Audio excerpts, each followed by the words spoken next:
Queridos, nós vimos que a maneira como o pecado afetou a natureza humana e prejudicou a utilização por parte do ser humano dos atributos e conferidos por Deus. Hoje nós vamos conversar um pouquinho a respeito do plano de salvação de Jesus Cristo, né? A humanidade se desenvolveu, se multiplicou, se espalhou, sociedades foram formadas e tudo isso dentro daquele contexto de que todos pecaram e destituídos estão da glória de Deus. A humanidade realmente se multiplicou afastada dos planos de Deus, né? Em muitos momentos tirando Deus do contexto de todas as coisas. Mas era plano de Deus reconciliar o ser humano consigo. Por isso Deus, desde a fundação do mundo, estabeleceu um plano de salvação no qual ele enviaria o seu Filho Jesus para estar conosco neste mundo. Isso está descrito, né, no Evangelho segundo escreveu São João, no capítulo 1. O verbo haveria de se fazer carne e habitar entre nós, consumando assim um plano de redenção. Isto realmente aconteceu. Jesus Cristo nasceu, veio a este mundo e estabeleceu seu ministério e cumpriu seu ministério, concretizando assim a obra redentora do Senhor nosso Deus. Eu quero lembrar aos irmãos alguns aspectos deste trabalhar de Jesus Cristo, né, desta salvação que nos foi ofertada. Para isso, eu quero ler com os irmãos um texto que é bastante conhecido nosso, que é o texto que está em João, no Evangelho segundo escreveu São João, capítulo 3, o verso 16, nós vamos ler 16, 17 e 18, que diz assim: Porque Deus amou o mundo de tal maneira que deu seu Filho unigênito, para que todo o que nele crê não pereça, mas tenha a vida eterna. Porque Deus enviou o seu Filho ao mundo, não para que condenasse o mundo, mas para que o mundo fosse salvo por ele. Olha o que está aí no verso 18. Quem nele crê não é condenado, mas o que não crê já está condenado, porque não crê no nome do unigênito Filho de Deus. Ora, Jesus veio a este mundo, morreu por nós, entregou sua vida,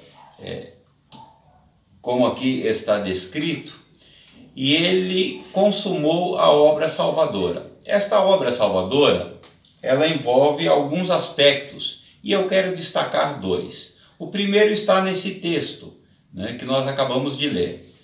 Diz aqui que quem crê em Jesus não é condenado, mas o que não crê já está condenado. Quando alguém aceita Jesus como Salvador da sua vida, reconhece-o como seu Senhor, né, está sendo a pessoa automaticamente, ou neste momento em que reconhece, que entrega a sua vida a Jesus Cristo, ele é liberto de um sistema prisional. Esta é a obra redentora de Cristo. Nós, ou o ser humano que vivia aprisionado num sistema prisional chamado mundo, debaixo da condenação do pecado, morto espiritualmente em seus delitos e pecados, agora recebe uma sentença absolutória que o tira imediatamente desse sistema prisional chamado mundo. A pessoa tem agora a liberdade ofertada por Cristo Jesus. Este é um aspecto extremamente importante da salvação. No momento em que aceitamos Jesus, então, repetindo, no momento em que aceitamos Jesus como Salvador da nossa alma, Salvador da nossa vida, Deus determina a nossa soltura desse sistema prisional e nos absolve da condenação para o qual estávamos destinados. O apóstolo São Paulo diz assim: portanto, agora nenhuma condenação há para os que estão em Cristo Jesus. Mas também temos a segunda obra, o segundo aspecto desta salvação, que eu quero me ater nesta oportunidade, que é a regeneração. Vamos ler, queridos irmãos, aí na segunda carta do apóstolo São Paulo aos Coríntios, no capítulo de número 5, o verso 17 diz assim: e assim, se alguém está em Cristo, é nova criatura. As coisas antigas já passaram, eis que se fizeram novas. Muito bem, queridos. Após ser liberto das garras do pecado, ser tirado do sistema prisional chamado mundo, e ao mesmo momento, nós recebemos a regeneração em Cristo Jesus. Nós nascemos de novo. É o que a Bíblia nos diz, é o que Jesus disse a Nicodemos. É necessário nascer de novo, né? Através da palavra de Deus, através do Evangelho de Jesus Cristo e da atuação do Espírito Santo de Deus, nós nascemos de novo espiritualmente falando e somos regenerados em Cristo Jesus. E o que significa esta regeneração?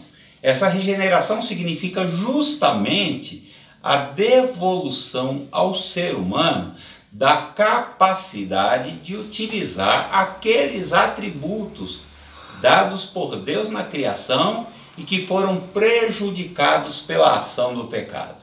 Então, quando eu aceito a Jesus como Salvador da minha vida, eu tenho condição de voltar a exercer com plenitude os atributos que Deus deu a mim, ser humano, né?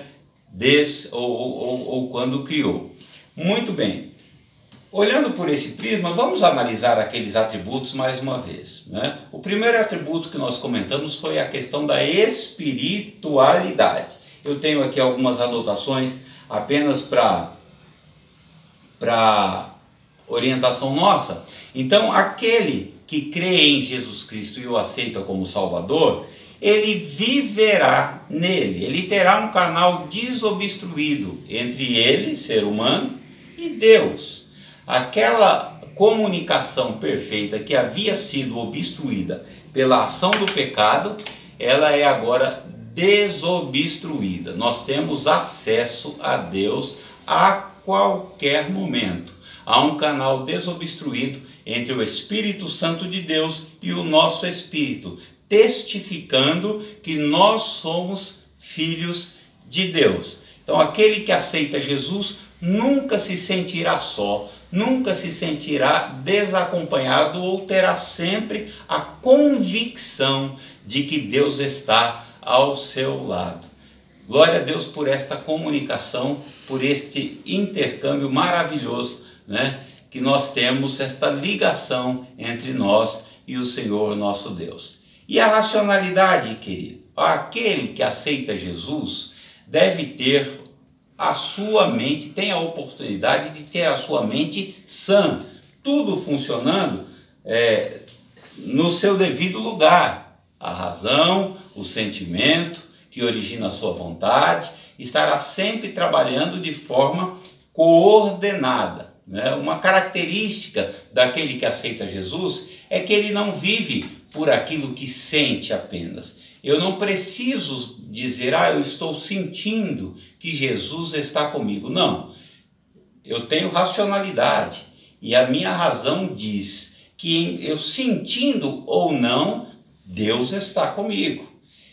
Às vezes eu vejo algumas pessoas que esperam sentir algo para tomar uma iniciativa diante de Deus. Eu estou sentindo que eu devo fazer uma visita, eu vou. Eu estou sentindo que eu devo contribuir com determinada coisa, eu contribuo. Eu estou sentindo de glorificar a Deus e eu glorifico. Não, irmãos, o nosso sentimento é falho, por isso nós devemos dar espaço à nossa razão.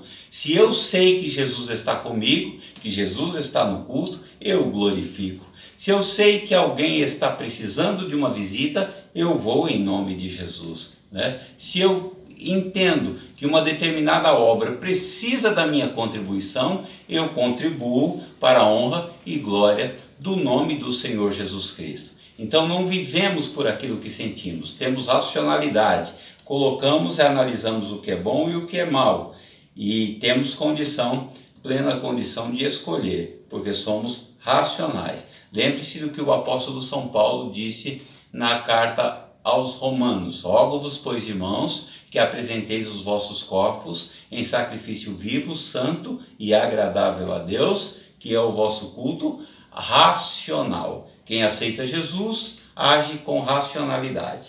Também temos a sociabilidade.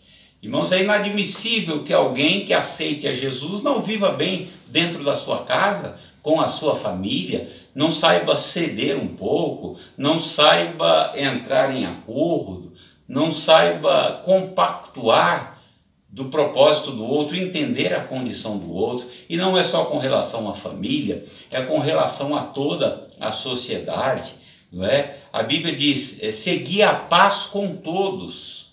Quando nós recebemos a Jesus, o nosso objetivo é se sociabilizar, até porque nós precisamos disso para pregar o Evangelho, para alcançar as pessoas que não conhecem a Jesus. Então, aquele que aceita Jesus tem condição de exercer a sociabilidade de uma maneira muito mais eficaz, e é inadmissível que nós não busquemos isso, né, queridos? Nós vamos agora analisar a questão da liberdade. Olha, a Bíblia diz: conhecereis a verdade, e a verdade vos libertará. Realmente, quem está em Cristo é livre para rejeitar o mal, é livre para adorar o seu Criador, é livre para agir e para fazer escolhas. Muitas vezes, quando alguém está nas garras, quem está no sistema prisional não pode fazer muitas escolhas, não pode nem escolher o momento de ver o sol. Tem o horário que é dado a ele de tomar um banho de sol, mas nós não, nós vemos o sol a cada momento, nós vemos o firmamento a cada momento, nós podemos fazer boas escolhas porque estamos em Cristo Jesus. Isso é uma característica maravilhosa. Também pensamos na criatividade, né? Quem tem Jesus, irmãos, é criativo. Quem tem Jesus pensa e sempre encontra uma boa solução para sair das crises, para aconselhar alguém. Quem crê em Jesus faz invenções que vão glorificar o nome do Senhor, cria algo que vai bem dizer, que vai fazer bem à humanidade, ao seu próximo, à sua família, né? Quem tem a mente limpa pelo Evangelho de Jesus Cristo é muito mais criativo, porque Deus nos permite isto, e também quando cria algo, né, ainda que seja uma simples solução, Ele está criando para o bem de todos e para a glorificação do nome de Jesus. Muito bem, queridos irmãos, diante desta reflexão, talvez haja uma pergunta: mas eu sou salvo, eu aceitei a Jesus como Salvador, eu reconheci que Jesus Cristo morreu por mim na cruz do Calvário, por que eu não tenho conseguido ou utilizar de maneira adequada esses atributos? Ora, queridos, se submeta mais a Deus e à sua palavra. Permita que o Espírito Santo de Deus domine o teu ser, te oriente, né? Ele venha guarnecer a tua alma. Diga: Senhor, os meus pensamentos eu submeto a Ti, os meus sentimentos eu submeto a Ti, a minha vontade eu submeto a Ti, né? Eu quero anular mais um pouco a mim para que Tu tenhas lugar em minha vida, né? Ofereça a sua vida ao Senhor, se submeta a Ele, peça misericórdia e pense em cada item, em cada atributo que Deus te deu, e procure melhorar na presença do Senhor. Com certeza, se você fizer isto, você terá dias de plenitude, você se sentirá verdadeiramente útil, né, para com Deus, para com aqueles que estão à sua volta, e você será muito mais feliz. Glórias ao nome do Senhor, nosso Deus.